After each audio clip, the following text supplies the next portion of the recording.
Itu dia. Jadi tetap support. Baik, itu tadi dari Kang Maman. Masih ada lagi? Silakan. Ini dari masyarakat, Mas Pram.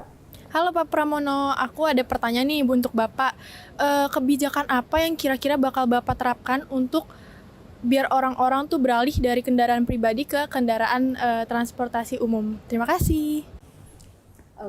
Secara singkat saya akan menerapkan bukan lagi Transjakarta, tapi Transjabodetabek. Kenapa Transjabodetabek? Persoalan utama di Jakarta kemacetan itu adalah ketika pagi hari orang masuk di Jakarta kurang lebih 4,5 juta, sore hari orang keluar dari Jakarta 4,5 juta. Dan mayoritas sebagian besar menggunakan kendaraan pribadi. Itulah kemacetan terjadi. Padahal di jam-jam mulai dari jam 10 pagi sampai dengan jam 3 sore, semua transportasi publik itu kosong. Hanya 24% digunakan.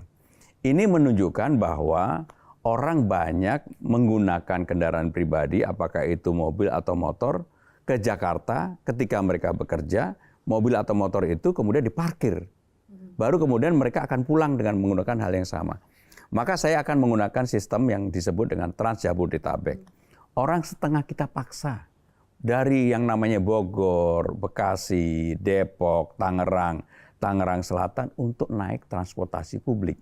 Maka akan ada 15 golongan yang kita gratiskan.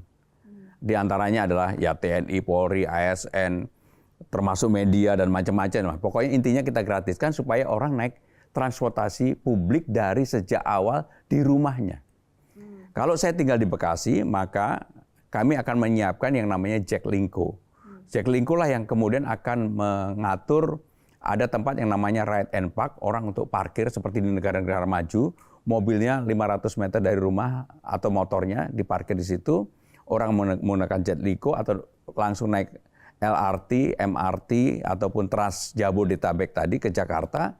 Dan kalau itu dilakukan maka penurunan orang menggunakan kendaraan pribadi akan semakin besar. Selama itu bisa dipaksakan. Butuh waktu berapa lama, Mas Pram? Karena kan butuh infrastruktur juga. Jadi infrastrukturnya harus dari awal 2 tahun pertama itu dikerjakan untuk menyiapkan yang tempat-tempat yang disebut dengan ride and park.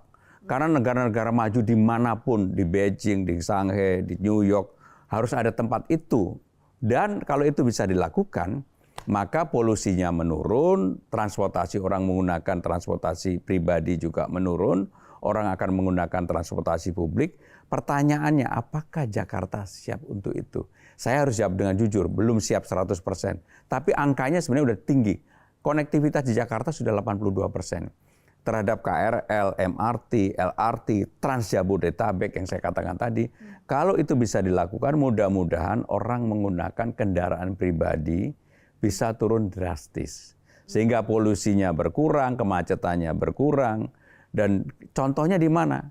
Beijing seperti itu, Shanghai seperti itu, negara-negara yang dengan kepadatan yang kurang lebih sama di Jakarta, mereka sudah menggunakan sistem itu. Saya harus ranking 1, saya harus sekolah pinter, saya harus menerima beasiswa. Jadi dari SMA pun saya sudah menerima beasiswa. Kang Pram ini lebih bandel dari saya.